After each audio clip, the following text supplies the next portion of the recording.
Alors, bonsoir à toutes et à tous. C'est un privilège de te recevoir, Yann Lespous, parce que on t'aime beaucoup dans la communauté Vlil. On sait que Presqu'île, ton recueil de nouvelles, a été énormément apprécié. Tu as même été finaliste du prix Vlil et tu as failli le remporter. On était pas si loin de te voir couronné. Alors, ce sera peut-être pour cette année, puisque là, tu nous reviens avec un roman Pour mourir le monde, et on va parler justement de cette question des genres aussi qui t'anime, parce que tu es un des auteurs les plus prolixes par rapport aux différences de littérature que tu proposes, et ça va être aussi très intéressant d'en parler. Alors, évidemment, le Médoc a une place très importante pour toi, tu y es natif, et évidemment, il intervient aussi dans ce roman-là. Et j'aimerais que pour débuter, avant de parler du livre, j'aimerais que tu nous parles de ce passage entre Presqu'île et Pour mourir le monde. Qu'est-ce qui s'est passé depuis? Comment tu as vécu aussi ce succès du recueil de nouvelles et comment tu as évolué à travers le monde littéraire après ce recueil Presqu'île, édité chez Agulot, bien entendu. Oui, bah écoutez, bonjour à tout le monde déjà, hein, et merci encore pour votre accueil, puis pour votre soutien, parce que aussi si je pense que le succès de Presqu'île a tenu en partie aussi au soutien de la communauté Vlil, qui a été vraiment très active autour de ce recueil. Donc voilà, merci à tous. Et pour répondre à ta question, pour essayer en tout cas d'y répondre. Je sais pas, le passage s'est fait assez naturellement. Alors, le succès de Presqu'île, effectivement, c'était assez inattendu. Euh, voilà, hein, je pense qu'on en avait parlé justement quand on s'était rencontré la première fois avec Nadège ici dans ces rencontres. Euh, Au départ, on n'était pas parti avec l'idée que ça serait un grand succès, hein. Et quand on avait signé, voilà, Sébastien Vespizer, des éditions Agulot, on m'avait dit, bon, on va essayer de tabler sur 1000, et ce sera bien, parce que des nouvelles dans le Médoc, on est vraiment très très con de le faire. Ouais, je le cite. Donc voilà, finalement, ça a bien fonctionné. Et puis, voilà, l'accueil a été très chouette, et on l'a plutôt bien vécu, hein. On va pas mentir. On l'a plutôt bien vécu, c'était super sympa. Et, euh, et quant au passage après au roman, on aura l'occasion d'en parler, mais c'était un peu naturel, à vrai dire, de changer de format, en tout cas, parce que Presqu'île, les nouvelles, bah, c'est bien, mais à un moment, c'était un projet. Il y avait un vrai projet derrière Presqu'île qui était de proposer des tranches de vie. Et, euh, et je pensais avoir fait le tour de ce sujet-là, tout simplement. Donc après, euh, il fallait passer à autre chose, hein, pas faire Presqu'île 2, le retour, et après, euh, et après tout le reste. Alors, en effet, sur les genres littéraires, un essai, un recueil de nouvelles, là, c'est un roman. Quand tu dis que c'est naturel, ça veut dire que ça germait en toi depuis longtemps, puisque après, tu nous parleras de la genèse de Pour mourir le monde, qui est cette découverte d'une carte dont tu parleras juste après. Mais concrètement, la question romanesque, on sait que tu es un grand fan de James Ellroy et tu as découvert la littérature par Ellroy. Et on parlera aussi de cette différence de genre, parce qu'on passe quand même de roman noir, d'un genre dans lequel tu excelles, et notamment en tant que critique. Mais passer de cela à un roman d'aventure, il y a quand même un delta qui est assez immense. Donc on va en parler juste après. Mais avant ça, j'aimerais que tu nous parles de cette histoire de roman, de matière romanesque qui germait en toi peut-être depuis plus longtemps que ça. Je sais pas si ça germait depuis très longtemps. J'étais très à l'aise moi sur les nouvelles, vraiment. C'était un format qui me convenait bien. J'ai l'habitude d'écrire des trucs, des choses assez courtes en fait, en dehors de mes travaux universitaires où j'ai dû écrire des thèses et ça, bien entendu, c'est très long. Mais en dehors de ça, moi, je suis vraiment plus à l'aise avec les formats courts, même en ce qui concerne la chronique, par exemple, la chronique de roman, j'aime bien faire ça. avec un format assez ramassé. Et j'aime bien aller directement au cœur du sujet et pas faire durer. Voilà. Enfin, j'ai toujours été comme ça quand j'étais à l'école, hein, c'était pareil, hein, ou à la fac, quand on avait des examens, qu'il y a des types qui rendaient 4-5 copies doubles, j'étais ouais, ça ça m'impressionnait toujours un peu et moi j'arrivais jamais à écrire autant, quoi. Donc le roman, c'était pas vraiment une recherche qu'il y avait. C'est juste qu'à un moment, effectivement, le sujet s'est un peu imposé et, euh, et c'était un sujet qui pouvait pas tenir dans une nouvelle. Parce qu'en fait, quand j'ai écrit les nouvelles, j'avais eu un premier retour d'une éditrice qui était Caroline Bokanowski qui m'avait justement dit, bah moi ça m'intéresserait, mais je publie pas de nouvelles. Et il y a quelques nouvelles de votre recueil, futur recueil, qui pourraient devenir des romans, et ça serait intéressant que vous les développiez. Et j'avais pas voulu, puisque mon projet était tout autre. Et surtout, je me disais, enfin voilà, là je l'ai tout dit, j'ai dit ce que j'avais envie de dire en 5 pages, j'ai pas envie de développer plus. Là, le sujet de Pour mourir le monde est effectivement imposé de fait à quelque chose de beaucoup plus large qu'une nouvelle. Et donc voilà, il a fallu entrer là-dedans. Et justement, est-ce que tu l'as fait? Alors, il y a quand même 400 pages à peu près, plus de 400 Ouais. pages. C'est un roman, entre guillemets, contre nature pour toi? Est-ce que tu as eu des difficultés? Alors, on le sait, on en a parlé parfois, mais c'est vrai que on sait que ça a nécessité un travail très long. On parlera de la documentation historique évidemment tout à l'heure. Mais, mais est-ce que tu considères ça comme contre nature, toi qui aimes écrire dans la rapidité, dans quelque chose de plus ramassé, comme tu viens de le dire? Comment tu l'as vécu, cette situation-là? Parce que c'est loin d'être évident, j'imagine, à construire, à accompagner pendant autant d'années. Oui, alors c'est pas évident dans le sens où effectivement ça demande de vraiment réfléchir à ce qu'on fait et de bien structurer ce qu'on a envie de faire. Ensuite, c'est le plus difficile, ça a été pour moi, ça a vraiment été de m'habituer à cet exercice-là et à la discipline que ça nécessitait. Parce que effectivement, quand j'écrivais des nouvelles, écrire une nouvelle, ça peut aller très vite. Euh, les nouvelles sur lesquelles j'ai passé le plus de temps, j'y ai passé peut-être quelques jours dessus. Mais une fois qu'on a terminé une nouvelle, on peut laisser tomber et se remettre à écrire une autre nouvelle 2, 3 mois, 4 mois plus tard. Je me suis assez rapidement aperçu que pour le roman, c'était pas possible. Il fallait vraiment s'accrocher à son sujet, y revenir vraiment régulièrement, parce que sinon on passe son temps, et c'est ce que j'ai fait au départ, hein, en fait, on passe son temps à réécrire les mêmes choses, à réécrire le premier chapitre, parce que on y revient 2 semaines après, un mois après, et en le relisant, on se dit que finalement il n'y a rien qui va, et que donc il faut recommencer, et on peut faire beaucoup de surplace comme ça. C'est ce que j'ai fait pendant un moment. Et en recevant tous les jours les appels assassins de mon éditeur qui voulait que j'avance. Et voilà, et au bout d'un moment, il a fallu vraiment que je m'impose, que j'arrive à m'imposer cette discipline. Et c'est ça qui a été compliqué. Après, l'écriture en elle-même, finalement, j'ai pas, euh, j'ai pas éprouvé une grande difficulté sur le format une fois que j'étais entré dans cette discipline. Voilà. Et après, j'essayais d'aborder en fait chaque chapitre comme une nouvelle et, euh, et Alors voilà, d'avancer comme ça. c'est là où je voulais en venir, c'est là où je vois en effet le subterfuge, parce qu'au final, il y a trois époques, trois lieux, et concrètement, on a l'impression qu'il y a beaucoup de nouvelles dans ce roman-là, et que ça, je pense que c'est inné chez toi. Je pense que ça ne sortira pas de là, et qu'il y a des chutes, même si elles sont évidemment moins tranchantes, moins guillotinantes que dans Presqu'île, mais il y a quand même à chaque fois des chutes, et ça te permet de rebondir à chaque fois et concrètement sur chaque époque. Mais on sent que chez toi, ça ne te quittera jamais. Il y a des chances.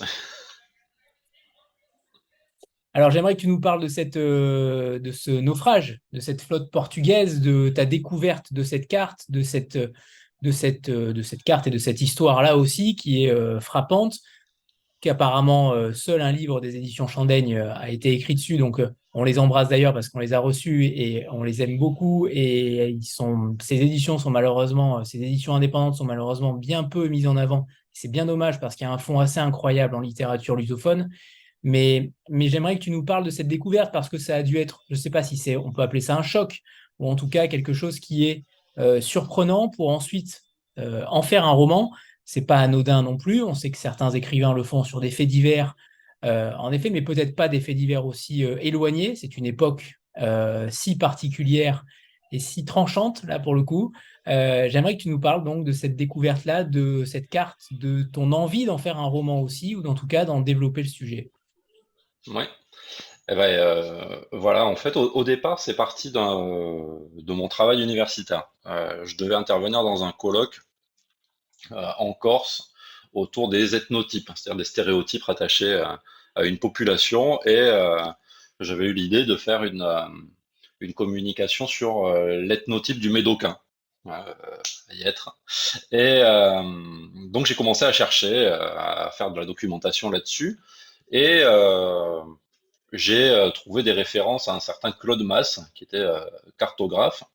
Et Claude Masse avait été missionné par Louis XIV pour cartographier toute la côte entre La Rochelle et le Pays Basque, en gros, hein, entre La Rochelle et Saint-Jean-de-Luz, et pour voir s'il fallait construire des défenses particulières à certains endroits en cas d'attaque anglaise.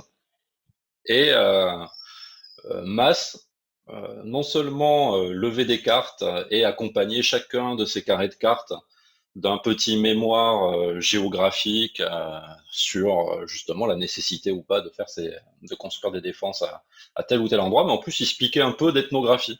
Et donc à chaque fois il étudiait un peu la population. Et d'ailleurs je me suis servi d'une des citations de Claude Masse dans une des citations d'Exergue de Presqu'île, hein, c'est celle où il dit que les gens là sont plus sauvages que les pires tartares. Et, euh, et donc voilà, donc j'ai commencé à regarder ça. Et alors il y a un livre qui existe, je l'ai sorti, hein, voilà, hein, qui s'appelle Le Médoc, Arcachon, les Landes et le Pays Basque vers 1700, aux éditions La Geste de Yannick Suir, qui est quelqu'un qui avait fait son habilitation à diriger les recherches sur les cartes et les mémoires de masse. Et donc ils ont édité ces cartes. Ouais.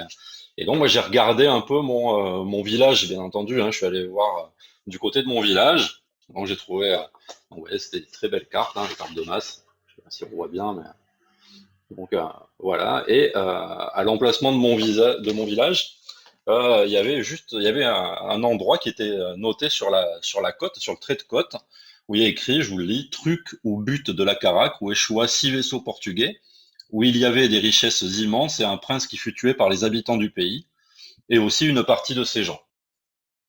Donc voilà ce que disait cette carte, et c'était une histoire dont je n'avais jamais entendu parler. Donc, je me suis un peu renseigné quand je retournais dans le Médoc, pour voir si dans le village, il y avait des gens qui avaient encore la mémoire de cette histoire-là. Personne l'avait, donc j'ai commencé à chercher un peu sur Internet et je suis tombé sur le naufrage des Portugais, voilà, aux éditions Chandaigne.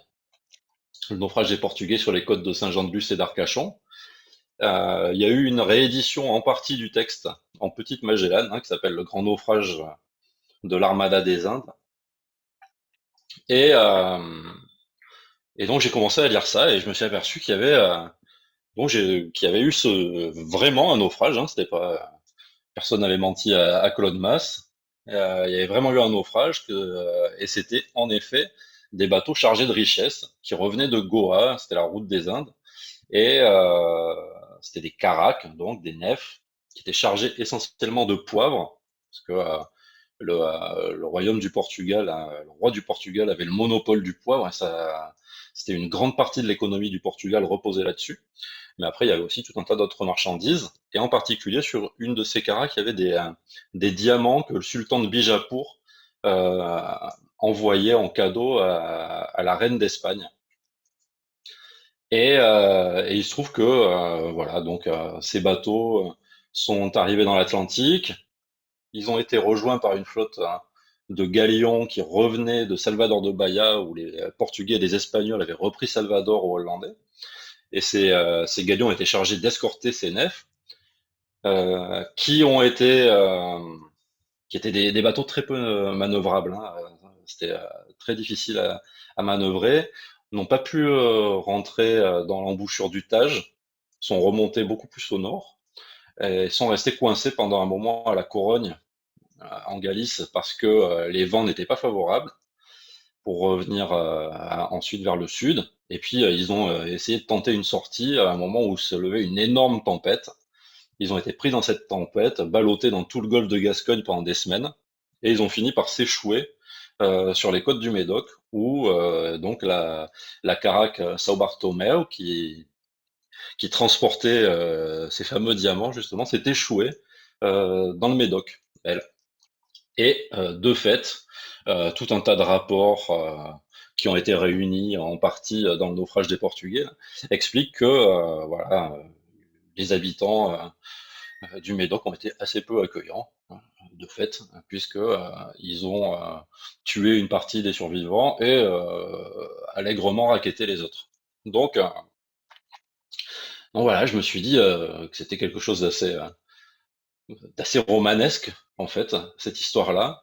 D'autant plus qu'il y avait un personnage là-dedans qui est le capitaine général de l'armada portugaise qui s'appelait Manuel de Menezes, qui apparaît déjà dans les textes de l'époque, hein, comme quelqu'un de très particulier, hein, très attaché à son honneur au Portugal et en poussant euh, cette importance de l'honneur jusqu'à la folie presque, ce qui l'a amené à faire couler une nef bien avant, hein, quelques années auparavant, juste parce qu'il n'avait pas voulu répondre à des Anglais et qu'il les a provoqués jusqu'à ce que ils viennent le couler, ce qui a fait de lui un héros, paradoxalement. Et donc voilà, je me suis dit qu'il y avait là quelque chose de très très très romanesque. J'ai raconté ça à Sébastien Vespizer un soir de décembre 2019. Ouais, on venait juste de signer pour Presqu'île en fait à ce moment-là. Et Presqu'île allait sortir un an plus tard. Et, euh, et Sébastien m'a dit ah ouais ça pourrait être bien. Puis voilà quelque chose de l'aventure, quelque chose de dépaysant, aller de Goa à Salvador de Bahia, en passant par le Portugal et le Médoc, ça pourrait peut-être donner quelque chose. Et donc voilà, j'ai commencé mes recherches comme ça, avec en plus le grand bonheur de l'arrivée du confinement pas très longtemps après, ce qui m'a permis de faire beaucoup de recherches chez moi. Ça t'a permis de t'évader notamment. Ah oui, j'ai passé mon confinement justement dans les bouquins de chez Chandaigne en grande partie, dans les archives en ligne de tout un tas de bibliothèques au Brésil, au Portugal, en Espagne et en France. Et pour faire ma documentation, donc moi mon confinement, j'étais quand même passé beaucoup à voyager aussi dans ma tête et dans mes recherches.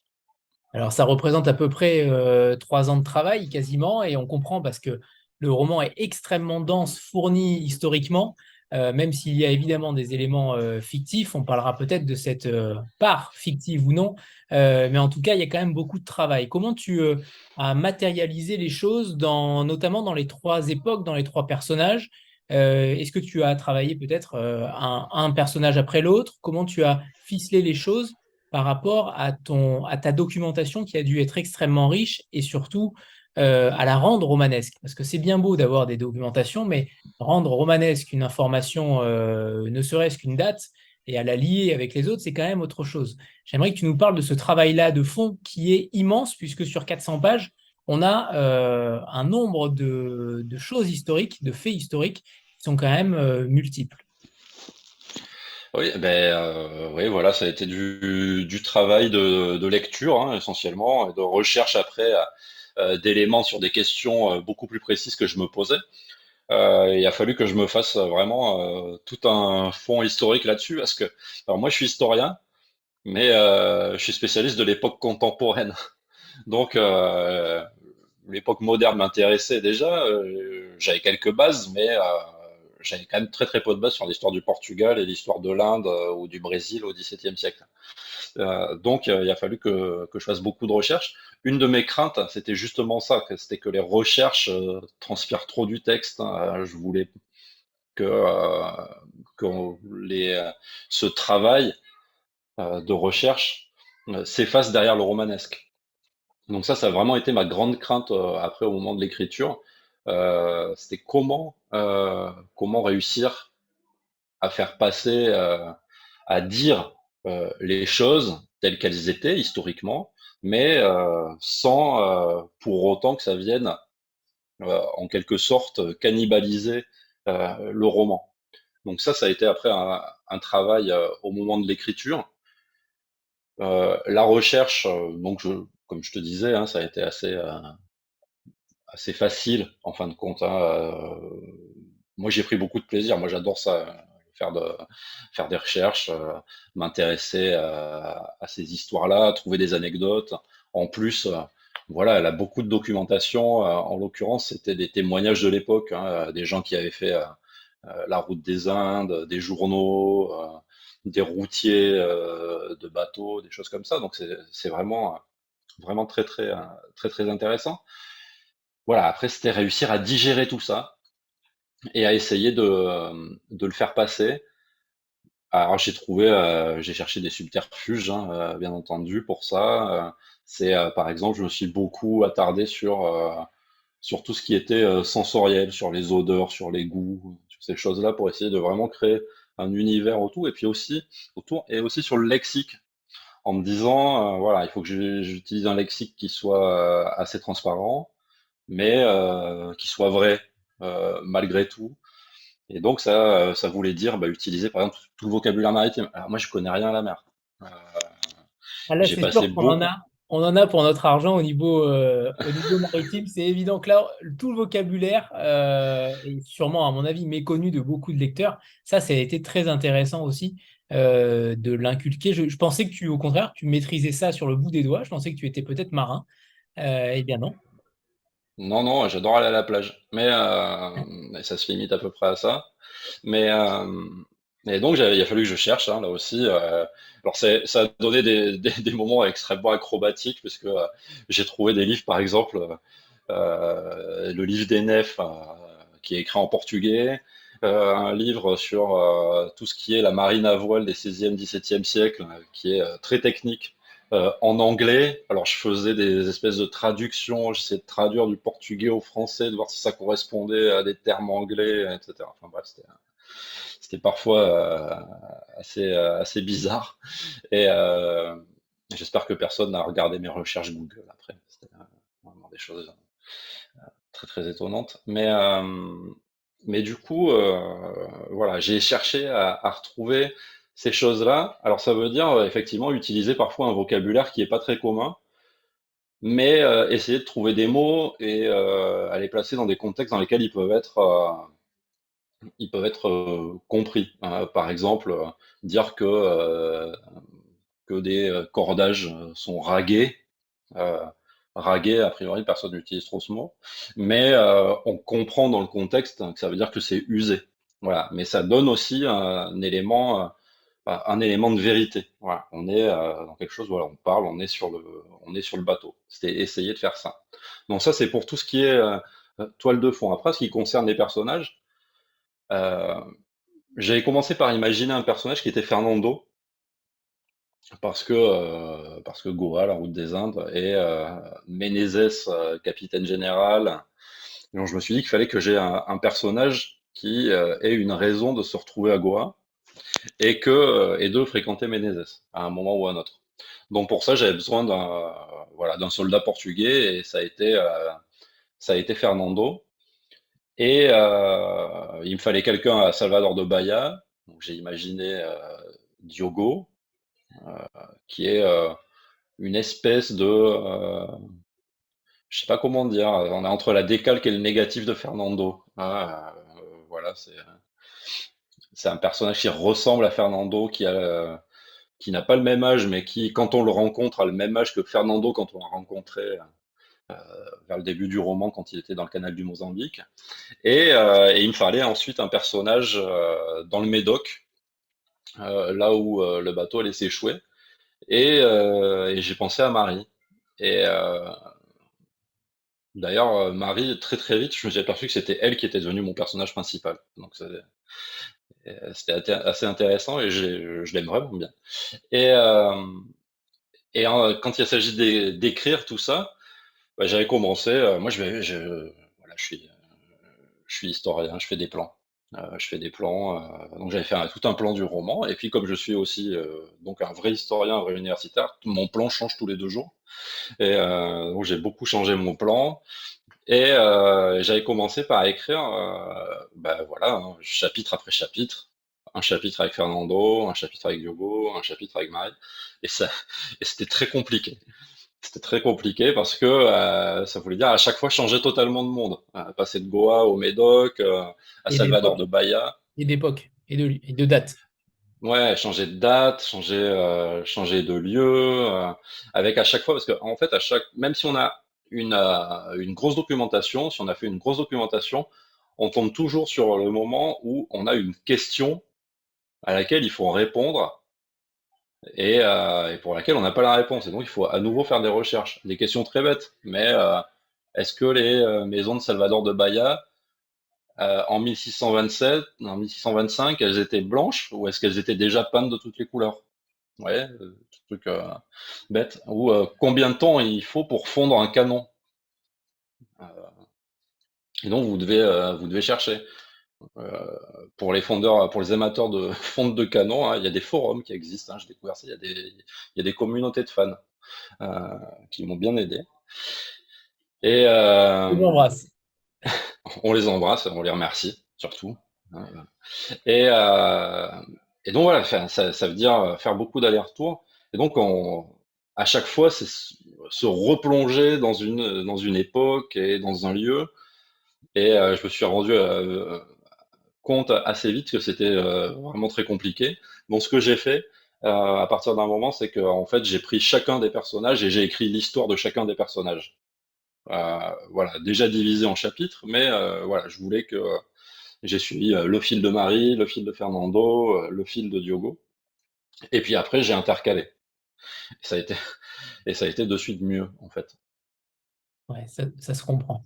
Et alors justement, par rapport à ce côté fictionnel ou non, alors Ménézès n'est pas fictif, il a bien existé. Mais pour les autres, qu'est-ce qui concrètement, excepté évidemment le fait historique, mais comment tu as manigancé, entre guillemets, la matière fictionnelle et la matière historique? Bah, l'avantage avec cet événement, c'est qu'il n'y a pas beaucoup de sources dessus. Donc ça veut dire, on a, par exemple, en fait, on a deux sources sur le naufrage lui-même, deux grandes sources importantes sur le naufrage lui-même. C'est le récit de Melo, de Francisco Melo, qui est un poème, une espèce de poème épique, les Panaphores tragiques. Une partie de son épanaphore tragique est consacrée à ça, parce qu'il était sur le bateau avec Ménézès au moment du naufrage. Et puis on a le rapport qu'a fait Ménézès après le naufrage. Il a dû faire un rapport au roi pour expliquer ce qui s'était passé. Et ils expliquent tout ça à partir de la Corogne, en fait. Ils parlent de la Corogne, et puis après, il y a le naufrage. Mais alors, tout ce qui se passe avant, et notamment sur la route entre Goa et cet endroit-là, on ne le sait pas. Et on ne sait pas vraiment ce qui s'est passé sur les bateaux non plus. Donc, ça veut dire qu'on a des tas d'interstices dans lesquels on peut glisser le romanesque. Et même chez Ménézès, en fin de compte, parce qu'on le connaît à travers ce qu'il écrit, on le connaît à travers quelques descriptions qui sont faites par d'autres personnes, par Mélo en premier lieu, mais aussi par exemple par les Anglais qui l'ont coulé en 1616, qui se disent qui est ce grand malade qui a voulu qu'on le coule à tout prix. Et donc on trouve hein, des fiches Wikipédia sur Ménézès, mais c'est très court. En fait, on sait même pas vraiment où il est né. Donc même lui, en quelque sorte, il est plein d'interstices romanesques. On peut y placer plein de choses. Donc voilà, c'était ça aussi qui était intéressant dans ce fait-là, c'est qu'on pouvait s'appuyer sur une espèce de colonne vertébrale d'événements réels, mais tout autour, on pouvait créer une chair romanesque assez importante parce que c'est une histoire qui est pleine de trous, qui est pleine de trous. Et puis même quand il n'y a pas de trous, en fait, on a toujours, quand on va chercher des témoignages, on a des témoignages qui sont pas concordants. Sur la prise de Salvador de Bahia, si vous avez les récits des Hollandais, les récits des Portugais, les récits des Espagnols, en fait, vous avez jamais exactement le même récit. La bataille dans le Mozambique, on a un rapport portugais et un rapport anglais. Alors, autant dire que c'est pas du tout les mêmes. Sauf à l'arrivée, puisque c'est sûr que le bateau a coulé. Donc, tout ça aussi, c'est très intéressant. On peut, pour le coup, venir là et insérer sa propre histoire et laisser aller son imagination. On peut même potentiellement creuser et inventer l'histoire. En tout cas, la réinventer. Voilà. Inventer. Je note quand même que les termes portugais en italique Mm, sont intacts sans lexique. Et j'imagine que tu l'as fait avec Nadège et Sébastien pour éviter de casser le rythme du roman mm. d'aventure et non pas voilà, pour éviter que le lecteur se disperse en allant peut-être voir les définitions de chaque mot. En tout cas, la plupart sont quasiment intuitives ou décrites, mais c'est quelque chose de volontaire, j'imagine. Ah oui, oui, on a discuté, on avait pas mal discuté avec Sébastien, avec Estelle aussi, hein, Estelle Flory qui s'est occupée vraiment de l'édito. On avait discuté de ça, de la possibilité de mettre des notes de bas de page, de mettre un lexique à la fin. Et, euh, et je pensais effectivement que c'était pas utile et que ça coupait le rythme. Que les termes portugais ou les termes gascons, finalement, on pouvait les expliquer dans l'écriture elle-même et, euh, et que parfois, bah, comme tu le dis, hein, c'est intuitif en fait. Hein, on comprend assez vite généralement de quoi il s'agit, je pense. J'espère en tout cas. Mais parce qu'après, à un moment, on est tellement plongé dedans aussi que des fois, on manque un peu de recul. Mais en l'occurrence, par exemple, Estelle connaissait pas du tout ces termes et ça l'a pas freiné dans sa lecture, donc c'était assez rassurant. Oui. Et j'aimerais qu'on parle du langage aussi, parce que c'est vrai qu'on est à une époque début des années 1600.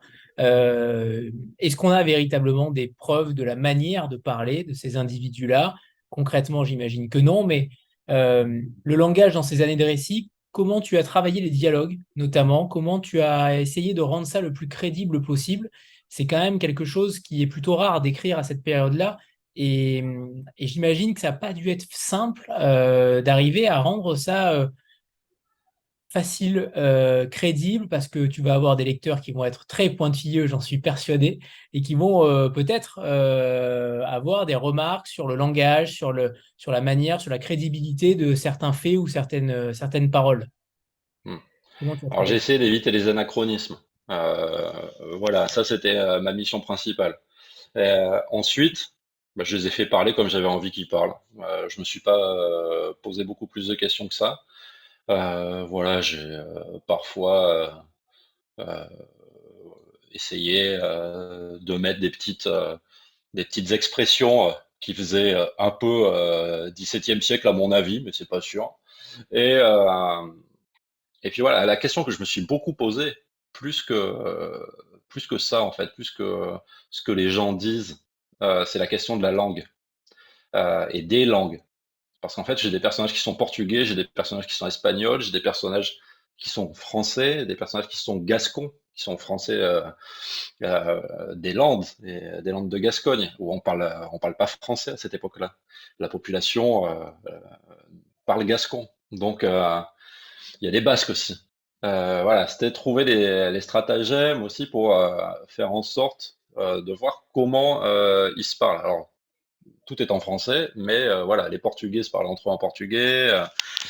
Par exemple, quand ils sont confrontés à une autre flotte, je fais intervenir un traducteur. Quand j'ai des personnages qui vont aller dans le Médoc aussi, ils vont être avec ils vont trouver des traducteurs, et quand Fernando, je révèle rien, c'est dans le premier chapitre, mais quand Fernando va se retrouver avec Marie, en fait, ils se parlent quasiment pas. Ils ne se parlent quasiment pas parce que bah, ils ont des langues différentes et ils essaient de se comprendre autrement. Donc voilà, c'était surtout ça qui me posait le plus de questions dès le départ, et pour lequel j'ai dû travailler pour essayer de trouver comment écrire ça, et, euh, et que ça soit relativement fluide. Quant au dialogue, mon parti pris, en fait, ça a été d'en mettre le moins possible. Hein, donc je les mets quand ils sont vraiment importants, quand il y a une action importante à un moment, et où c'est nécessaire, où il y a une rencontre, où il y a des choses qui vont se dire, qui sont essentielles à l'intrigue. Mais, euh, mais sinon, c'est effectivement beaucoup plus euh, un roman dans lequel l'auteur raconte une histoire, quoi. Hein. J'aimerais qu'on parle du titre il est emprunté d'Antonio Vieira et tu le mets en épigraphe. Un lopin de terre pour naître, la terre entière pour naître le Portugal, pour mourir le monde. Parce que j'aimerais que tu nous parles de cette citation-là, évidemment, mais surtout de cette virgule pour mourir, virgule le monde. Celle-là, elle est quand même si particulière, ça paraît être un détail et au final, ça n'en est pas un. J'aimerais que tu nous parles de cela, d'Antonio Vieira, qui est ce prêtre jésuite, écrivain et prédicateur du XVIIe siècle. Pourquoi tout simplement ce titre? Pourquoi cette expression de cet écrivain? Ah, ça a été un énorme débat. On s'est vraiment écharpé sur le titre pendant des semaines et des semaines. D'abord parce que moi je suis nul en titre. Je- j'ai pas d'imagination vraiment pour ce qui concerne les titres, pour tout, hein, même dans mon travail universitaire. Pour Presqu'île, c'était terrible. Quand l'éditrice m'a dit, Estelle m'a dit un jour, maintenant il va falloir donner un titre à chacune des nouvelles quand même. Euh, Ça a été une torture. Et, Il y a eu des morts et même. là, Il y a eu des morts. ouais. Et là, donc, il fallait quand même trouver un titre à un moment. Et alors, je comptais vraiment sur l'imagination de mes éditeurs. Et en fait, ils n'étaient pas beaucoup plus doués que moi, a priori.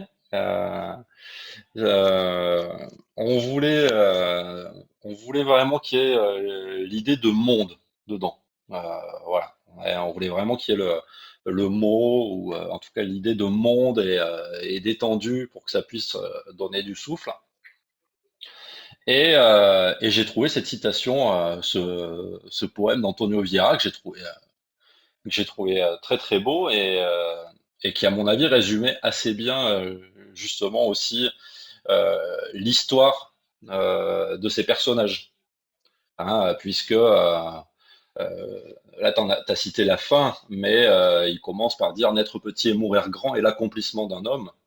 Et c'est pourquoi Dieu a donné si peu de terre pour sa naissance et tant pour sa sépulture. Un lopin de terre pour naître, la terre entière pour naître Portugal, pour mourir le monde.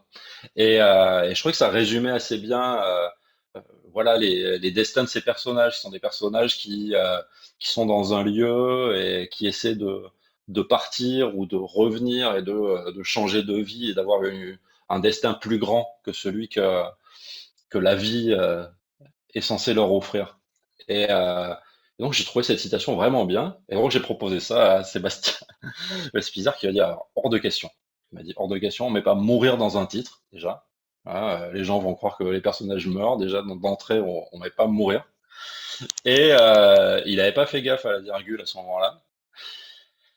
C'est venu un peu plus tard, c'est une autre copine, parce que j'ai commencé du coup à sonder des gens, à dire qu'est-ce que tu penses de ce titre-là? Et donc chaque fois que quelqu'un me disait c'est super, je disais à Sébastien, je disais ah, tiens, Hervé Lecor trouve ça vraiment super. Et je lui disais pas quand les gens me disaient que c'était nul, mais et, euh, et j'ai une copine, Constance Trapenard, qui elle me dit mais on met pas de virgule dans un titre non plus. Euh, Mourir, je sais pas, mais une virgule, on n'en met pas dans un titre. Euh, mais c'était la citation. Et puis moi je trouve qu'elle est bien cette virgule. En fin de compte, on me l'a fait remarquer après plusieurs fois qu'il y avait une virgule. Moi, j'y avais pas pensé non plus vraiment au départ, mais après, je me suis dit que oui, elle était importante. C'était super gênant quand les gens disaient alors c'est quoi le titre? Et je leur disais c'est pour mourir, virgule, le monde. J'étais obligé de dire virgule, sinon ça marchait pas. Mais voilà, et ça s'est passé comme ça jusqu'à ce que Sébastien cède alors pas parce qu'il trouvait que le titre était génial à mon avis, mais juste parce qu'il en avait assez. Il en avait assez parce que je l'ai vraiment harcelé. C'est-à-dire que tous les jours, j'envoyais des messages. Tous les jours, j'allais sonder quelqu'un qui me disait qu'il trouvait le titre vraiment bien et je lui envoyais un message pour le lui dire. Tu peux continuer à lui écrire d'ailleurs maintenant que le livre est sorti, tu peux continuer à lui dire à chaque fois qu'on te donne un avis positif sur le titre, hein. Oui, je le fais. Ça lui fera grand plaisir, ouais, j'étais sûr. Je le fais. Je le fais tout le temps. Voilà. Donc il a accepté en me disant si c'est un échec, ça sera de ta faute. Voilà. En tout cas, le titre, il est vraiment très bien. Cette virgule, elle est vraiment très bien placée. Tu C'est pourras... enregistré? Ouais, c'est enregistré. Ouais, merci. Finalement, ce livre-là que je parlais tout à l'heure de James Ellroy, mais est-ce que finalement, moi, ça m'a fait penser au Trône de Fer, en fait, ton livre. Il y a un petit côté très épique et en effet très noir, très sombre, parce qu'on est dans une époque, et c'est ce que j'ai noté, c'est une époque où aujourd'hui on parle beaucoup d'insécurité, on parle beaucoup de périodes difficiles en matière de sécurité, et en même temps on se rend compte qu'en 1600, on pouvait être tué pour un oui ou pour un non, pour un regard, même si c'est encore le cas dans certains pays aujourd'hui, mais de manière plus générale, on a l'impression que cette époque-là, plus personne n'a envie d'y aller.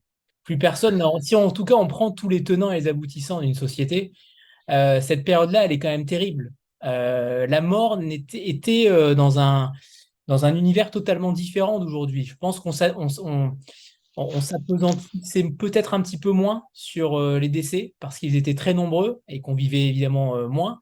Mais j'aimerais que tu nous parles de ça, de cette notion de mort, parce que la mort, elle est évidemment dans le titre, mais elle est quand même, elle traverse ce récit aussi, comme si tout était évident. La mort est une évidence. Oui, le rapport à la mort est complètement différent à cette époque-là. Faut imaginer par exemple tous ces, euh, tous ces marins et ces soldats et ces personnages, ces commerçants, ces jeunes femmes qui étaient envoyées à Goa, qui partaient sur des caracs, qui étaient des bateaux qui faisaient une cinquantaine de mètres de long, une vingtaine de mètres de haut, avec trois, quatre ponts, qui étaient vraiment des bateaux assez immenses, mais difficilement manœuvrables et dans lesquels on pouvait monter jusqu'à 900 personnes. Imaginez 900 personnes, plus des marchandises, plus tout ça, c'est une promiscuité énorme, terrible. Et c'est un voyage sans escale de 6 mois, dans lequel on va passer à la fois par des zones tropicales dans lesquelles il fait une chaleur énorme, au Cap de Bonne-Espérance où il fait un froid terrible, où on affronte des tempêtes. Et à l'arrivée, quand les bateaux arrivent, ce qui n'est pas toujours le cas, on estime qu'il y avait à peu près un peu plus d'un tiers des personnes qui étaient mortes à l'arrivée, sans compter ceux qui allaient mourir juste après, hein. Donc voilà, le rapport à la mort est totalement différent. La mort, elle est acceptée. C'est comme ça, elle est là, et puis Dieu pourvoira à la suite. Et donc cette mort, elle est acceptée, et effectivement, elle peut survenir tout le temps. Et c'est aussi ça qui est intéressant dans la matière romanesque, finalement. C'est-à-dire, on a des tas de personnages, et des fois, ils meurent. Voilà, il y a des moments, où on avait des personnages qui, euh, qui sont là, et ça, c'est peut-être le côté trône de fer, effectivement. Il y a des moments, on a des personnages qui sont là, on se dit qu'on va bien les installer, puis finalement, non, ils meurent. Et voilà, ça m'est arrivé avec un des personnages, j'essaie de pas trop spoiler, mais il y avait un personnage à un moment, et je dis à Sébastien, je l'avais au téléphone, on se parle tous les jours quasiment avec Sébastien, et en particulier là, tous les jours, et bien, plus que tous les jours, il me disait qu'il fallait que je lui rende le manuscrit. Et, Et que tu changes le titre. et que je change de titre. Ouais. Et je lui dis un jour, là j'ai trouvé un super méchant, là. Il va être super bien. C'est un personnage vraiment sympa. Je pense que là il va bien porter l'histoire sur un moment. Et, euh, Et le lendemain, il me dit alors, attendez-vous, je lui dis, ah, il est mort. Voilà. En fait, il est mort. C'est arrivé comme ça. Euh, Parce que bah, il pouvait pas y échapper. Hein, et on meurt bêtement des fois. Et voilà, c'est pas, on meurt pas forcément de manière héroïque tout le temps. Il est vrai, il est vrai. J'aimerais que tu nous lises un petit extrait. On va d'abord faire une photo de groupe et ensuite que tu nous lises un premier extrait. Il y en aura un second tout à l'heure avec un autre personnage. Voilà, 3, 2, 1. C'est bon, tout le monde s'est recoiffé à temps. C'est parfait. Génial. Allez, Yann, à toi. Vous êtes très très fort. Donc, bah, justement, on va partir. Le premier extrait, c'est un extrait qui se passe en 1616, donc dans le canal du Mozambique. Et voilà, bah, ça illustrera ce dont on parlait tout à l'heure sur le vocabulaire maritime aussi, sans doute. Vent en poupe, le bateau se traînait sur les eaux de l'océan Indien. Au-dessus des voiles blanches paresseusement gonflées, sur lesquelles se déployaient les immenses croix rouges de l'ordre du Christ, dans la hune du grand mât, les mousses laissaient aller leurs regards sur le grand rien qui les entourait. Dans l'air limpide, ils clignaient des yeux et cherchaient à distinguer les flots des cieux. Soudain, ils virent se détacher sur l'horizon quelques nuages qui s'accrochaient à la masse sombre du Nil. Cette image à laquelle fixait son regard vint perturber l'une de ses vigies, qui ressentit dès lors plus fortement dans le creux de son ventre le lent balancement de la plateforme sur laquelle il se trouvait. Soucieux de ne pas vider son estomac du peu de choses qu'il avait ingérées avant de grimper à son poste, et surtout de ne pas s'en délester sur l'un des marins affairés sur le pont, qui ne manquerait pas de l'attendre pour le corriger, le jeune garçon se détourna de l'île. Il cherchait à nouveau à s'absorber dans le bleu immense et immobile, quand il crut distinguer sur cette toile vierge une tache un peu plus claire. Elle disparut un instant avant de réapparaître, lui faisant reprendre conscience de l'oscillation du mât. Son diaphragme se serra une seconde, puis il ouvrit la bouche, laissant échapper dans un hoquet un filet de bile que le vent emporta à son grand soulagement. Il cria pour signaler la présence d'une voile. En bas, l'équipage était depuis quelques heures au diapason de l'allure nonchalante à laquelle avançait le Sao Juliao. Sur le pont, on manœuvrait dans un silence relatif, seulement troublé par quelques ordres courts, les grincements des pièces de bois, les vibrations de cordages tendus et le clapotis de l'eau contre la coque, si imposante qu'elle ne savait pas se contenter de glisser, mais toujours attaquer les flots d'un air pâteau. En y regardant de près, on aurait vu que les voiles n'étaient plus si blanches, que les croix rouges portaient les cicatrices de divers rapiessages, et que bien des cordages étaient ragués, et que les hommes qui allaient là n'étaient pas dans un bien meilleur état. Après 4 mois de navigation durant lesquels il avait fallu affronter les tempêtes de l'Atlantique, les bonasses sans fin de l'Équateur, le tumulte du cap de Bonne-Espérance, et veiller à éviter de s'échouer sur les hauts fonds des Bassas à India, la voix du garçon qui criait depuis la hune, dans la douce léthargie de ce matin, vint rappeler à l'équipage que ce voyage-là, même pour quelques instants, on n'en profitait pas, on l'endurait. Merci, Yann. Et à tout à l'heure pour la seconde lecture. Anne, c'est à toi. Bonsoir. Alors, je Bonsoir. me régale de la lecture du livre, je suis à peu près à la moitié, et pourtant, je n'ai pas du tout d'appétence pour les romans historiques. Euh, et ma question est la suivante, est-ce que finalement, vous aimeriez qu'on parle de votre livre comme étant un roman historique, parce que j'apprécie d'apprendre à chaque page quelque chose, ou bien est-ce que finalement, vous avez envie qu'on en parle en disant c'est un roman génial d'aventure. euh, Qu'est-ce qui pour vous est le plus important si quelque chose est plus important? Ah bah, pour moi je l'ai imaginé comme un roman d'aventure en fait. Voilà, c'est vraiment ça. Et plus qu'un roman historique. Alors il y a un fond historique, bien sûr, on est dans une époque. Et par ailleurs, en fait, parce que je vous ai pas tout révélé sur ce que j'ai pensé à faire avec ce livre, mais en fait, Goa, Salvador de Bahia, j'ai fait énormément de recherches. On en a parlé. Il y avait le Médoc aussi. Alors le Médoc, j'ai fait un peu moins de recherches parce que je connaissais un peu plus le sujet, bien entendu. Mais, et peut-être paradoxalement, parce que je connaissais mieux le sujet, je me suis senti beaucoup plus libre de m'éloigner de la réalité documentaire. Et donc, ce que j'ai voulu faire dans le Médoc, toute la partie Marie et ce qui se passe dans la deuxième partie du roman, je l'ai, j'ai voulu que ça soit vraisemblable. Mais par exemple, des villages comme celui dans lequel vient se réfugier Marie, là, ce village de Résigné, on n'a pas de sources qui disent que ça a vraiment existé, ce genre de village-là, avec cette espèce d'épicerie générale, bar, tripot au milieu. En fait, ce que j'ai voulu faire, c'était un western pour cette partie médocaine. Et donc voilà, oui, c'est de fait un roman historique ancré dans une époque et dans des lieux, mais moi je l'ai toujours considéré depuis le début vraiment comme un roman d'aventure. Voilà. Il fait de moins en moins d'ailleurs en littérature française notamment, et c'est intéressant de voir que ça redémarre avec toi, Yann. Là par contre, où tu ne déroges pas à la règle, c'est sur la rivalité Médoc-Bordeaux, avec notamment cette phrase. Et puis j'aime bien l'idée qu'elle ait tué un Bordelais.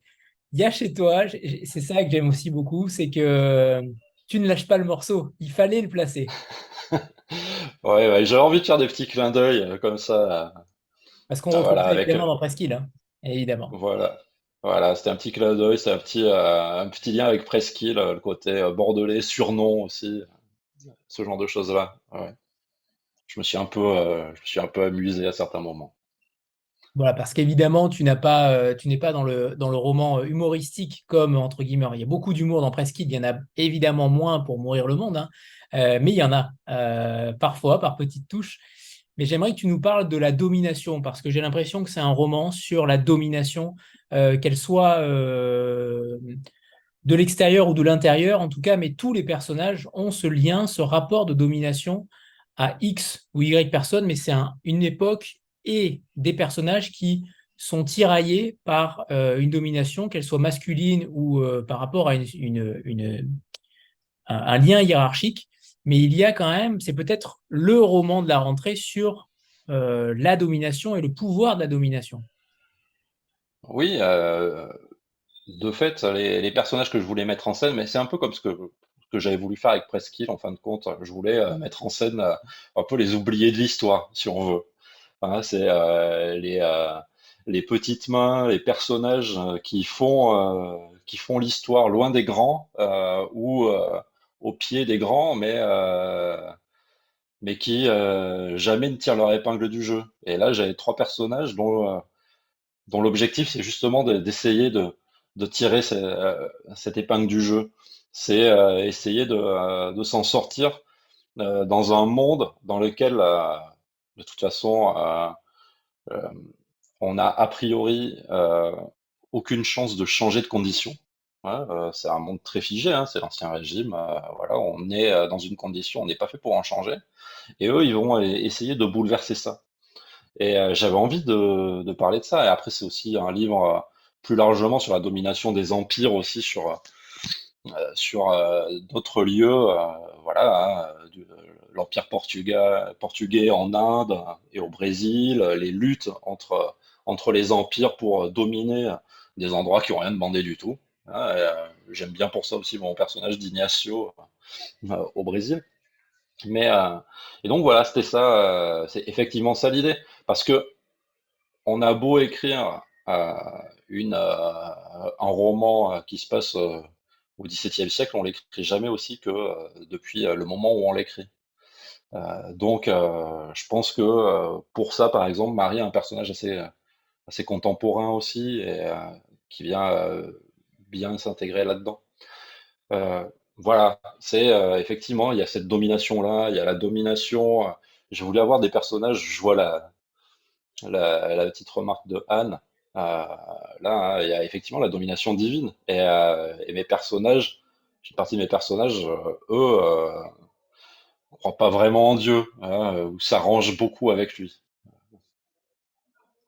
Et c'est vrai que je trouve, hein, en tout cas, que c'est certes un roman où il y a de l'histoire, mais à mon sens, il n'est pas historique dans le sens où il est très actuel. Tout ce que tu viens de dire, ces plaques tectoniques entre les États, les rapports de domination, et je vais te citer page 57, cette phrase, elle est totalement actuelle aussi.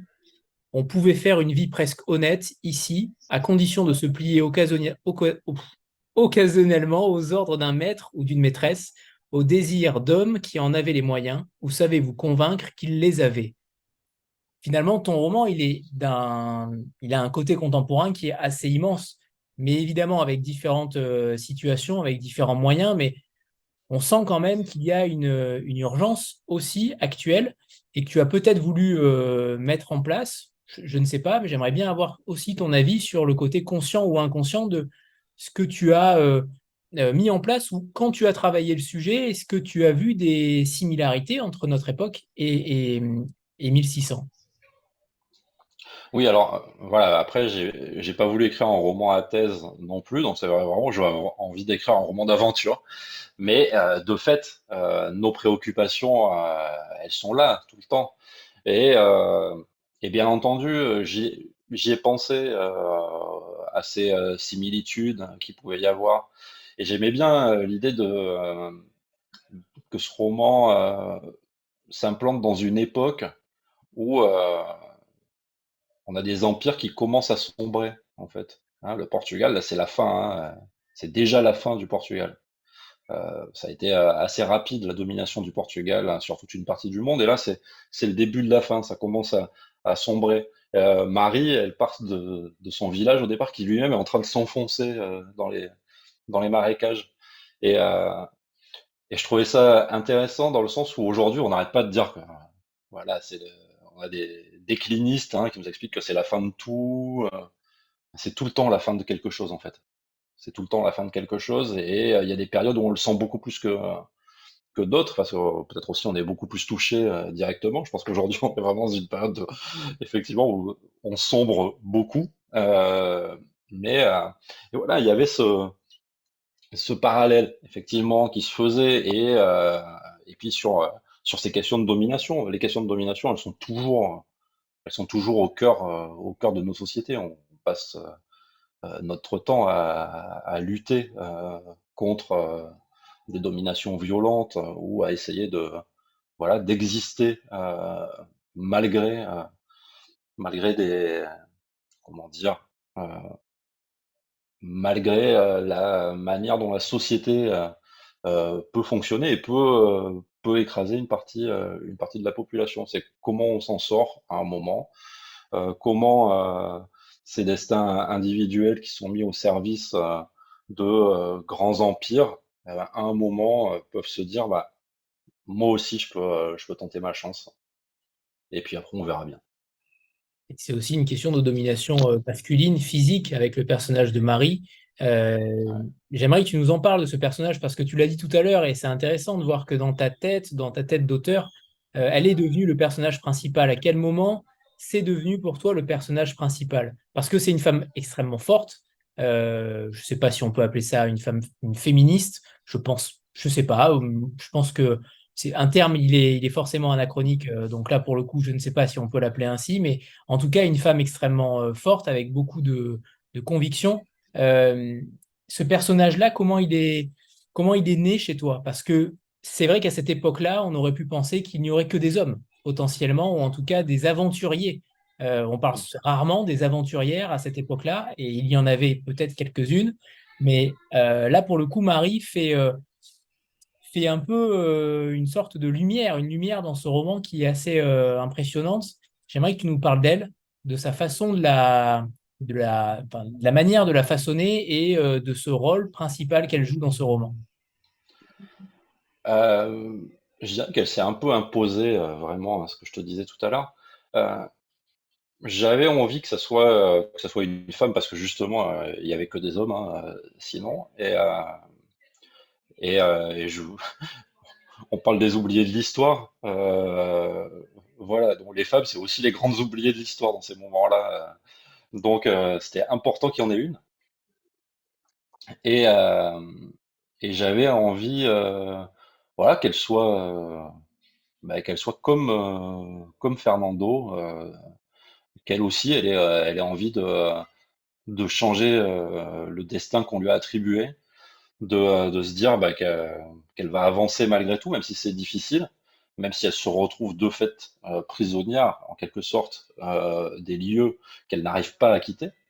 Mais, euh, mais elle garde la tête haute et puis elle refuse de se laisser marcher sur les pieds. Et moi, j'aimais bien ça. J'aimais bien ça, et j'aimais bien la confronter à Louis, qui est un peu ce personnage impressionnant dont tout le monde a peur, mais pas elle. Euh, il a, enfin si, il lui fait peur en fait. Il lui fait peur aussi, mais elle a pas envie de se laisser dominer par cette peur non plus. Et donc très vite, elle s'est vraiment imposée comme le personnage principal parce que je pense qu'il y a un peu, il y a un peu de tous les autres personnages en elle. Il y a un peu de Fernando pour cette conviction de changer. Là, il y a un peu de Diogo aussi qui se retrouve embringué dans quelque chose qu'il maîtrise pas finalement et qui va essayer de trouver quelqu'un à qui se rattacher. Diogo, ça va plutôt être Menezes justement à un moment. Elle, c'est Hélène, qui est aussi un personnage que j'aime bien. Cette pseudo-sorcière dans sa cabane, qui elle aussi est en train de sombrer, hein, qui s'enfonce dans le sable. Et, euh, et donc voilà, et j'avais envie d'avoir ces personnages féminins aussi, parce que voilà, on en parle peu, hein, et de fait, quand on lit les textes de l'époque, hein, même les récits de voyageurs, on n'en parle pas tant que ça. Ils en parlent un petit peu quand même à Goa, Et ils mais en parlent on en parle. quel terme? Ils en parlent en quel terme en matière de domination? Est-ce que il y a quelque Alors, chose euh, qui... alors justement, ce qui choque les voyageurs à Goa, c'est que les femmes à Goa sont très très libres à cette époque-là. Et alors justement, je me suis pas servi. Alors je me suis servi un petit peu de l'anecdote à un moment, mais par exemple, on a des témoignages qui reviennent très souvent, qui expliquent que les femmes portugaises de Goa avaient la fâcheuse habitude pour vivre des aventures librement de droguer leur mari avec de la datura. Et comme ça, et une fois qu'ils étaient dans le coltard, elles pouvaient faire ce qu'elles voulaient. Et puis des fois ils en mouraient à l'occasion. Mais bon. Et donc voilà, c'est très marrant. Les témoignages de voyageurs qui arrivent à Goa disent, mais en plus, elles portent des jupes, des robes ultra transparentes et tout. C'est vraiment un autre monde, quoi. Goa, c'est un Portugal dépravé en quelque sorte pour les voyageurs. Et c'est assez intéressant. Et j'aimais bien aussi, mais il y a un autre personnage que j'aime vraiment bien aussi, c'est le personnage de Sandra, qui se trouve à Goa et qui, elle aussi, essaie de trouver un moyen euh, d'échapper, d'échapper à sa condition.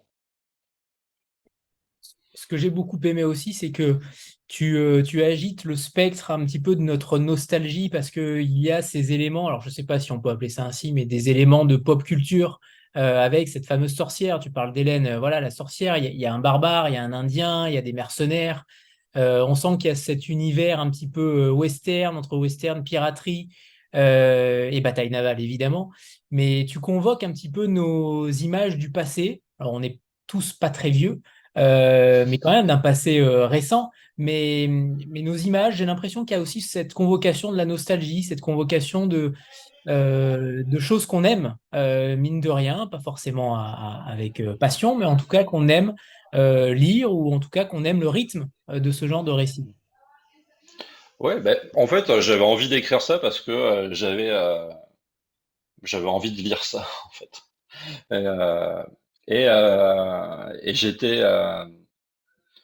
et j'en étais d'autant plus convaincu qu'il y a quelques années, j'avais lu 3000 chevaux vapeur d'Antonin Varenne, qui est un formidable roman d'aventure, une espèce de polar d'aventure qui se passe au 19e siècle et qui était formidable. Et je me suis dit, bah, en fait, c'est vraiment possible de faire des très bons livres d'aventure en français et pourquoi il n'y en a pas plus? Voilà. J'en ai découvert un autre il n'y a pas très longtemps, tiens, je l'ai là, qui s'appelle Sequoia de Michel Moutot, qui est très chouette sur les chasseurs de baleines de Nantucket qui vont faire fortune au moment de la ruée vers l'or en Californie. Voilà, il y en a pas tant que ça finalement, et je me suis dit que j'avais bien envie d'essayer de me coller à cet exercice-là parce que j'avais envie de lire du roman d'aventure et je me suis dit que ça pouvait être rigolo de l'écrire. Voilà. Réussi. Oui, très bon roman, en effet, Sequoia. J'aimerais aussi que tu nous parles, parce que concrètement, tu ne vas pas dans la facilité de la littérature du monde éditorial aujourd'hui. C'est-à-dire que le premier, Presqu'île, recueil de nouvelles, un genre qui est quand même peu vendu, en tout cas en librairie de manière générale, contrairement aux États anglo-saxons. Le deuxième, c'est un roman dans les années 1600 historique et d'aventure. Et en plus, là où peut-être d'autres auteurs auraient placé la violence, les batailles à Goa, à Bahia et dans des pays exotiques, toi, tu places le moment le plus dur dans la lande, dans le Médoc. Et c'est ça qui est intéressant, cette inversion de la violence géographique. Donc tu arrives à aussi faire du Médoc une terre violente, et c'est le cas. Mais en tout cas, à arriver à le faire vivre de cette manière dans un texte romanesque, je trouve ça assez fort et assez fort de manière engagée, en tout cas, de manière littéraire engagée, dans un monde aujourd'hui où justement on pense à cet exotisme constant de la littérature étrangère notamment. Là, pour le coup, tu ancres dans ton territoire de naissance aussi quelque chose qui est un récit d'aventure. Et je trouve ça fort de l'avoir fait et d'avoir eu le courage de continuer à le faire après Presqu'île. J'aimerais que tu nous parles justement de ça, parce que c'est quand même très intéressant de voir que on peut faire un bon récit d'aventure dans le Médoc. Oui, merci. Euh, Eh oui, pourquoi pas? C'est quand même, il faut imaginer le Médoc à cette époque-là. C'est toute la côte landaise à cette époque-là. C'est des dunes mouvantes. C'est des dunes mouvantes, c'est des marécages. C'est un endroit dans lequel il est très difficile de vivre, euh, où en fait on a des gens, voilà, des populations extrêmement rudes parce que elles sont façonnées par une terre qui est rude aussi. Et, euh, et c'est des immensités, vraiment. Une espèce de désert, c'est le désert landais, hein. Et ça impressionne les voyageurs de l'époque. Il y a, par exemple, quand cette flotte s'échoue, euh, le gouverneur à Bordeaux, Épernon, lui, il veut récupérer très très vite ce qui s'est échoué, mais en fait, il est incapable d'atteindre la côte. Il est incapable d'atteindre la côte parce que les chemins avec la tempête, avec la pluie, etc., c'est impraticable. Les marais sont impossibles à traverser si on ne connaît pas les endroits par où passer.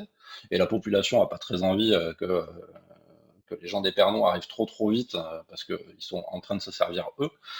Et donc, voilà, c'est quand même des zones. Et la sauvagerie, c'est pas que chez les autres, quoi. Euh, et l'exotisme, il n'est pas forcément à l'autre bout du monde. Et l'aventure, elle n'est pas non plus forcément ailleurs. Moi, je me suis régalé aller ailleurs, à Bahia, à Goa, et, au Portugal. Mais, euh, mais voilà, enfin, je suis sûr que si, enfin, pour quelqu'un de Goa, bah, l'aventure, ça peut être le Médoc aussi, hein, clairement.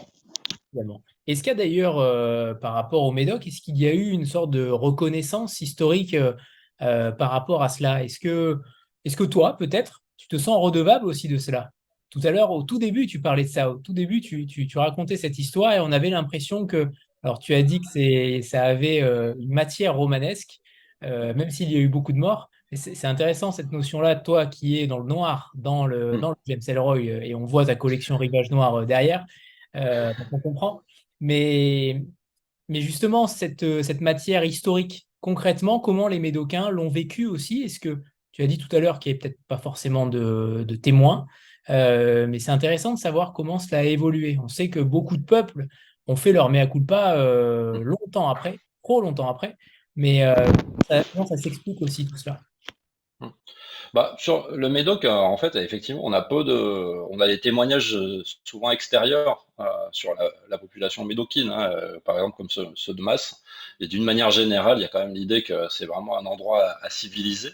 Et en fait, au 19e siècle, quand on va commencer à planter des pins euh, de manière systématique, en fait, il y avait déjà des pins, mais c'était des bois beaucoup plus disséminés. C'était une végétation naturelle. On a commencé à planter des pins pour fixer les dunes au 19e siècle de manière vraiment industrielle.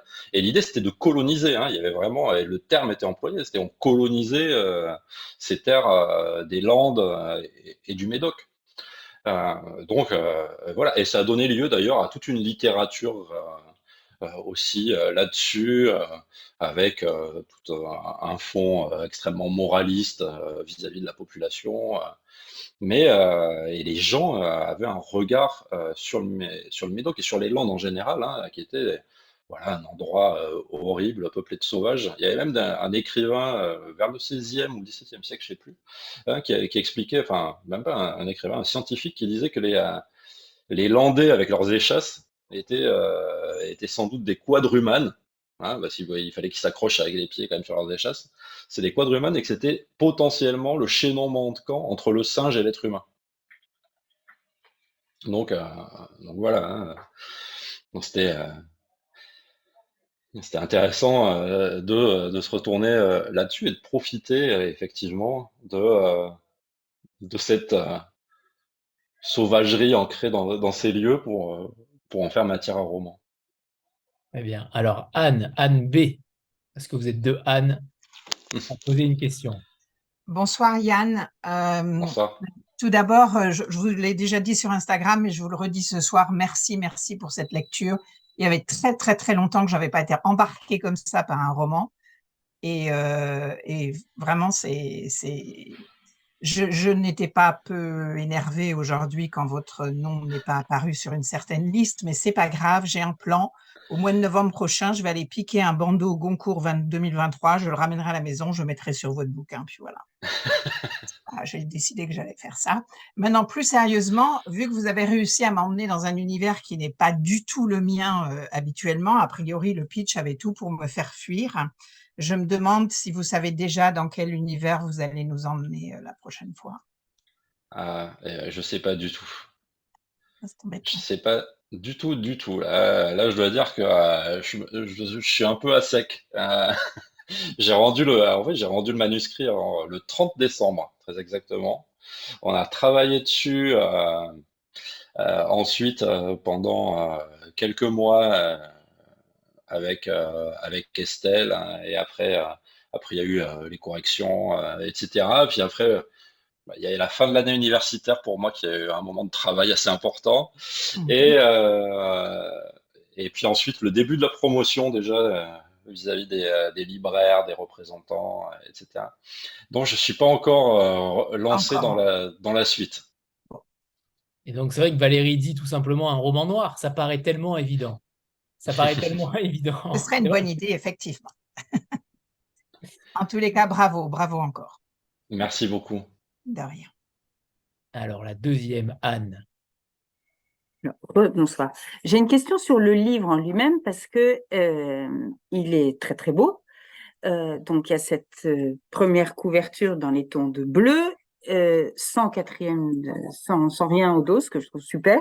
Et puis après on l'ouvre et là il y a une deuxième couverture et, dans les tons de rouge. Alors, est-ce que parce que vous étiez, est-ce que vous c'est la bleue et Sébastien la rouge et vous vous êtes pas mis d'accord, ou qu'est-ce qui motive ce choix éditorial? Et Ali, Je précise, ouais. Yann, que les pages ont une qualité quand même. La qualité du papier est assez incroyable. C'est d'une épaisseur Oui. confortable. C'est quand même rare parce que le livre est quand même Mm, épais et ça aurait pu être très difficile à lire. C'est important mm. de souligner parce que l'épaisseur du papier fait que c'est charnel, on va dire ça ainsi. Oui, oui, non, il y a eu un gros travail hein, qui a été fait là-dessus. L'idée de la jaquette, c'est Sébastien. Voilà, il disait, moi, je veux que ce texte qui sort de ce qu'on fait habituellement chez Agulo. Euh, on peut pas faire une couverture à Agulo puisque nos couvertures c'est des photos et qu'il y a très peu de photos de l'époque. Hein. Et que ça rimerait pas à grand chose de mettre une photo de Salvador de Bahia ou de Goa ou du Médoc aujourd'hui. Sébastien a dit, il faut qu'on trouve, voilà, qu'on sorte un peu de la charte habituelle d'Agulo, et quitte à sortir de la charte, autant dire, ben, on propose un roman d'aventure, autant proposer aussi un objet avec qui soit différent, et donc il voulait qu'il y ait une jaquette. Il voulait qu'il y ait cette jaquette. Après, on a beaucoup discuté avec le graphiste, hein, Cyril Favori, qui est vraiment super. C'est lui, hein, les choix de papier, la jaquette, la couverture. Euh, on a beaucoup discuté. Moi, je lui ai proposé la carte que vous avez donc en jaquette en bleu là, qui est une carte qui date du 16e 1580. siècle. Voilà, fin du 16e siècle, d'un Hollandais qui s'appelle Johan van Lichoten. Et donc dessus, si vous regardez bien, bah, vous trouvez des endroits comme la prison du Tronco, le palais du Vice-Roi, etc., dans lesquels se passe une partie de l'action du roman. Vous voyez arriver là, dans le rabat sur lequel il y a le résumé de l'histoire, vous voyez arriver les Caracs, les nefs qui arrivent à Goa. Voilà, il y avait donc ça c'était intéressant. On voulait vraiment qu'il y ait une carte là-dessus. Et après, Cyril a aussi trouvé les gravures à l'intérieur d'un traité sur les caravelles, qui sont très très belles. Voilà, et puis on a discuté après beaucoup sur. C'est vraiment un travail à part entière, hein, après le choix de la couverture, de la jaquette. On a beaucoup discuté. Au début, Cyril, en plus, avait bossé comme un malade. Il avait créé en quelque sorte une police spéciale qui faisait ancien et tout. Et on en a beaucoup discuté. On a dit non, finalement. J'ai l'impression que je suis mort quoi, quand je vois ces lettres comme ça. J'ai l'impression que c'est un auteur mort depuis 300 ans en fait. Donc il faudrait Oui. trancher et puis avoir quelque chose de moderne. Donc il a proposé ensuite voilà hein, cette typographie là qui tranche un peu avec le côté historique justement ancien de la carte. Donc ça a été un travail aussi à part entière. Et c'était plaisant. Et, on était tous extrêmement stressés après, en attendant de voir le produit fini, quoi. Voir si ça donnait comme on le pensait. Et on n'a pas été déçus. On en est très très content. Et c'est presque un clin d'œil aux éditions Chandaigne, je crois, qui parfois utilisent des cartes en couverture. Ouais, Ouais. ouais, oui, il y a de ça aussi. Ouais. J'aimerais que tu nous parles. Alors moi, quand je l'ai lu, j'ai trouvé qu'il y avait peut-être un côté dystopique. J'ai eu l'impression que potentiellement la matière poreuse avec l'histoire était aussi là. Potentiellement, ce livre-là aurait pu être une dystopie. Est-ce que ça t'est peut-être venu à l'idée de transposer l'histoire dans un univers potentiel? Je sais pas, mais en tout cas, j'ai senti ça. J'ai senti un côté, je sais pas, fantastique. On va dire ça ainsi. Ah, je l'ai pas pensé comme ça. Alors après, j'ai pensé à une chose par contre, qui était sur la partie Médoc, où j'avais envie de vraiment brouiller les espaces et le temps. Voilà, je voulais que quand on se retrouve dans le Médoc et vraiment, et notamment sur la toute dernière partie, on sache plus trop quelles étaient les distances, si c'est vraiment si long que ça ou pas, qu'il y ait une espèce de petite distorsion autour de ça, sur le temps qui avance plus lentement. Voilà, sur tout ça. Donc ça a été, ça c'était volontaire. Après, oui, je sais pas. J'ai senti une sorte de boucle temporelle en fait. J'ai l'impression qu'on aurait pu Hmm, le lire à l'envers, qu'on aurait pu le lire hmm. de différentes façons et que les faits auraient pu se passer aujourd'hui et voire plus tard. Oui, oui, oui, bah, potentiellement, oui. Ça, c'est pas, ce serait effectivement pas totalement impossible. Parfait. Alors tu vas nous faire peut-être la lecture d'un second extrait et je donnerai le nom du gagnant du livre dédicacé juste après, puisque pour une fois, quelqu'un qui est présent ce soir gagnera le roman dédicacé par Yann. Alléluia. Ah, et ben donc, je vais parler de Marie maintenant et de son arrivée à Bordeaux. Il lui fallut 2 jours pour arriver à Bordeaux. Ce fut une déception. Passée la porte de Saint-Germain et la vue des murs et des tours du château Trompette, elle trouva que les maisons y étaient plus petites que dans son imagination, les rues plus étroites et les odeurs bien trop fortes. Seul le puissant effluve de l'immonde la Garonne, lorsque la marée basse exposait la vase à l'air, la rassurait. Il lui rappelait celui de l'étang dont elle avait pourtant voulu s'éloigner. Le reste ne semblait être qu'ordure et déjection. Mais elle ne regrettait pas d'être là. Elle commença par se saouler de l'agitation du port de la Lune.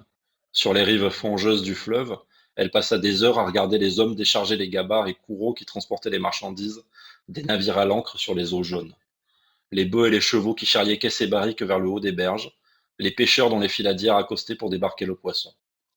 Souvenir des pêcheries de l'étang, où elle accompagnait parfois son père.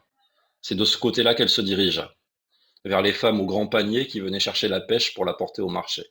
Elles parlaient fort, elles étaient imposantes, elles faisaient un peu peur et c'était rassurant. Peut-être y avait-il parmi elles d'une connaissance, ou une fille qui avait fait le même chemin avant elle. Elle n'était pas la première à chercher une autre vie à Bordeaux. Elle ne serait certainement pas la dernière. Elle voulait croire qu'elle pourrait faire partie de celles qui y trouveraient un travail honnête, de celles qui ne revenaient pas avec la réputation d'avoir dû souffrir pour vivre, ou, presque pire, de s'être laissées abuser par un homme qui les abandonnait avec un enfant conçu dans le péché, de celles, tout simplement, qui ne revenaient pas du tout, dont on finissait par oublier l'existence après avoir un temps spéculé sur leur sort. La plupart des gens du village les imaginaient devenues filles de mauvaise vie, tandis que la famille voulait plutôt les croire heureuses, épouses de quelques fils de négociants partis vers des îles lointaines. La vérité, elle aurait l'occasion de l'apprendre, se situait bien souvent entre les deux. On pouvait faire une vie presque honnête ici, à condition de se plier occasionnellement aux ordres d'un maître ou d'une maîtresse, au désir d'hommes qui en avaient les moyens, ou savaient vous convaincre qu'ils les avaient. Les marchandes de poissons n'avaient rien pour elle. Mais elles finirent par s'entendre pour l'envoyer voir la femme d'un tailleur qui possédait une taverne adossée au rempart à quelques rues du port. D'après elle, elle venait aussi du Médoc, ou en tout cas d'un de ces endroits avec beaucoup de moutons, plus d'eau encore, et bien peu de civilisation. Elle était landaise. Merci. Alors, une petite dernière question quand même, parce que c'est vrai que le roman d'aventure est peut-être très éloigné de ce que tu lis habituellement. J'aimerais savoir s'il y a eu des influences particulières dans ce genre littéraire. Est-ce que tu as lu aussi dans ton enfance? Est-ce qu'il y a des réminiscences peut-être de récits d'aventure et lesquels sont-ils? Ah oui, oui, alors bien sûr, il y a des... c'est aussi le plaisir de l'écriture de ce livre, c'est aussi ça, c'est de se replonger un peu dans les sensations qu'on a eues plus petit en lisant des romans d'aventure. Euh, Moi, j'étais très très fan de Jules Verne déjà, je le suis encore d'ailleurs. Et Jules Verne, Stevenson, voilà, c'était vraiment voilà, c'est des lectures qui m'ont voilà, Fenimore Cooper, voilà, c'est des lectures qui m'ont pas mal accroché et voilà, que je garde en moi. Donc c'était aussi un plaisir de revenir vers ça là. Eh bien, ça tombe bien parce qu'ils sont là ce soir et ils vont pouvoir te poser une question. J'attends. Ouais, j'ai Oui, vu que tu étais hésitant. super. J'ai vu. C'est Delphine qui gagne le roman. Bravo, Delphine. Tu as bien fait de t'inscrire en last minute. Voilà. Tu auras le plaisir de découvrir Pour mourir le monde, pour mourir, virgule, le monde, en espérant que tu ne l'aies pas déjà. Yann, il est temps de te remercier infiniment. Je te souhaite vraiment le meilleur pour celui-ci parce que clairement, c'est une belle aventure au sens éditorial et au sens littéraire. J'espère vraiment qu'il aura toute la reconnaissance qu'il mérite. Et je te remercie infiniment pour ta gentillesse et tes réponses. Bah, merci à vous. Et avant de partir, je voudrais remercier aussi, j'ai vu qu'ils étaient là, Maxime et Nathan qui sont avec nous. Hein, bonjour Maxime, bonjour Nathan. Maxime, il est apprenti chez Agulot, Nathan, il est stagiaire. Et c'est eux qui font ces trucs que personne n'a envie de faire, genre réserver des billets sur SNCF Connect, ouais, des trucs qui rendent fou. Euh, Oui. Oui. et toute personne normalement constituée. Et ils font qui envoient les services de presse, qui font tout un tas de choses, qui travaillent sur la composition des livres, qui travaillent sur des relations avec les libraires aussi, avec Sébastien, qui font voilà tout un tas de choses. Les petites maisons d'édition aujourd'hui, elles vivent difficilement. Elles fonctionnent en grande partie grâce à cette immense main-d'œuvre exploitée, les apprentis et les stagiaires. Et voilà, et donc je voulais les remercier aussi, et eux, et puis tous les autres qui sont passés avant, parce que genre, voilà, on passe J'étais sûr que tu tout le allais le temps dire.